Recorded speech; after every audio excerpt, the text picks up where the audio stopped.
Welcome to Shop Talk. Today we're going to talk about starting a project, what you need to start a project, and the mentality. Now, the first thing you need when you start a project is you need a project. So whether it be a car, a bike, woodworking, or metalworking, you need something. Bringing me to my first point, you need an idea.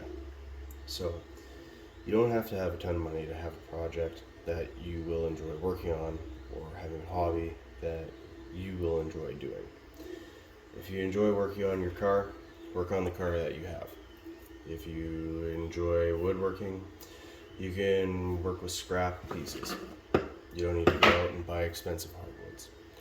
You can go to local mills and get cheap cuts of wood and do the milling yourself at home with a table saw or bandsaw that you have. I like to try and make the most out of what I already have. I buy cheap tools, make them better. I utilize things I already have. I take a welding cart and take a shop cart and turn it into a welding cart. And I make the best of what I can. Next thing you'll need is a list. I'm a list person. I believe in lists, they work. I like to basically break down a project into different sections, different ideas, and kind of create smaller projects within the project. Because if you try and think of something like a car as a whole, it gets to be a little overwhelming. So instead of thinking of it as a car, think of it as I need to do the fender, I need to do the drivetrain, I need to do wheels or wheel bearings or brakes. It just kind of makes it a little more obtainable. So you don't go and think, oh, I'm never going to get this project done, I'm never going to kind of succeed at this. And usually what happens is our fear of failure is kind of something that stops us. So I like to use lists. I like to use them for shopping. I like to use them for to-do lists, part lists, what I have to do, what's done, and kind of it's a quick little management tool. And for whatever, 50 cents, $1 for a notebook, you can kind of organize what's going on. The next thing you need is a timeline. Timeline or a goal. Do you want to make it to a certain convention or a show, or did you have an event in mind, or are you selling your house and you have a project that you need to get done? You need to figure out what your timeline is, if it's doable, and how detrimental it is. Because if I miss a car show when I'm building a car, I'm not going to suffer too much for it. I just go to the next car show. But if it's something like I'm moving and something doesn't get done, well, that could be a little more of an issue. So it's good to be goal oriented, good to have a timeline, and I find it keeps you motivated and on track, because there's a certain feeling of impending doom as you get closer and closer to that date. So now, to get the actual project done, you're going to need tools. Now, you don't need to go out and buy the biggest, best, expensive tools that you can afford. What I like to do is I go out and I buy things as I need them. If you needed a go-to set of tools for around the house, I would say that you could get away with a tape measure, a knife, and a carpenter's pencil, and you can get a lot done. But I mean, you're gonna want to eventually go up from there. Like you want to start small with a project and kind of build from your knowledge, your foundation of knowledge that you have. If you want to do woodworking, well, you might not need a table saw to rip big sheets of plywood right away. You can go to the Home Depot and they will rip sheets down for you. So you can actually get your pieces cut for free and you don't have to worry about it. Try and make do with what you have. If I need to fill a little bit of drywall, well, do I go out and buy a putty knife, or can I just use a little bit of spackle on a knife that I already have? Sure, it's not pretty and it's not really meant to do the job, but it'll do the job. It'll scrape, it'll cut, it'll spread, it'll kind of do what you need. It's a utility knife. Don't overthink it. You're gonna need a couple other things, I find. I always forget to eat while I'm working on a project, so I like to bring food into the garage with me. I have a fridge. If you don't eat, you get a little foggy, I find. I don't like to carry something too heavy, otherwise I get weighted down and I don't feel like working, I feel like napping. Coffee's nice. It's good to have a heater, it's good to have air, but those aren't really things you need to have. Those are just nice little extras. Another thing I like to have in the shop while I'm working is music. We opted to get a wireless Sony speaker. It's waterproof, or water resistant, dust resistant. Kind of ideal for the shop environment. It'll last a little bit longer. It sits on top of my toolbox. It's plenty loud.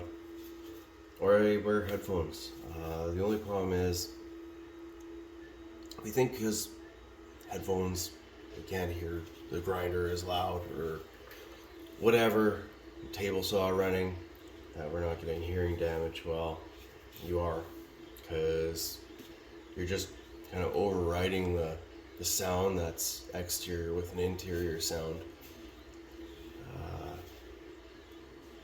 You're still gonna cause hearing damage. You're still gonna have some issues. So if you have an external music source, you can always put on earmuffs or put in earplugs, and that'll protect you from both sources.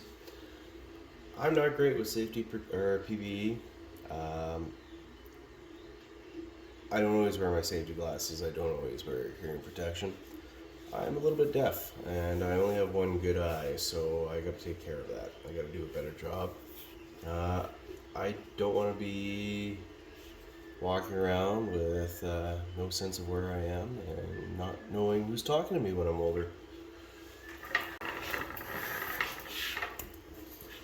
For me, I'm spread pretty thin. I do metalworking, I do woodworking, I do mechanical. You can probably hear I have a 3D printer running in the background. It gets to be a little bit much. I find that if you're going to do something, you want to try and narrow what you do, but I'm not going to say that's what you have to do, because as a person who doesn't take their own advice, I have lots of fun doing projects. So hopefully we'll get to do a couple and I can show you guys what I end up doing and what the end products are and kind of the process of it. So after you start your project, you've got pieces and parts and cuts and offcuts and dust everywhere. What do? Well, let's say you give yourself an allotted time for 2 hours a day, you're done at 7 o'clock. Well, you should probably finish up at 6:45.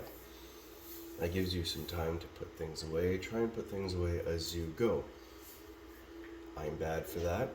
I was just working on some 3D printing stuff, so I have some tools out and upgrading my printer to a glass bed. So I need to clean up. So that's probably what I'm going to do after I finish filming this video. So what you want to do is try and keep organized. You're going to want to have a box Ziplocs, Tupperwares from Dollar Store, Dollar Tree, any discount store. If you're really lucky, a card organizer from an old library, that would be the best idea, but those go for a lot of money and you're probably not going to find them available everywhere. And then you just want to start picking away at it. You want to start picking away at each little piece and then have a structure, have a plan, start putting it back together, or putting it together.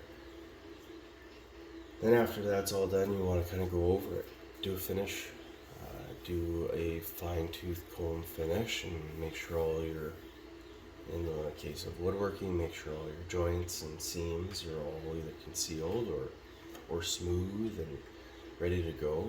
You don't have any protruding hardware or anything sharp or slivers, or everything sanded down. Metalworking, same thing, nothing that'll harm a customer or a family member or a pet. Have it finished.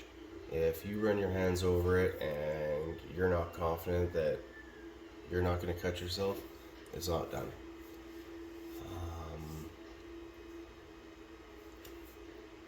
And after that finish, you're going to want to go towards figuring out where you're going to go with it. What are you going to do? Projects are never really done. You've always got another idea, you've already got parts that you already want to put on, changes.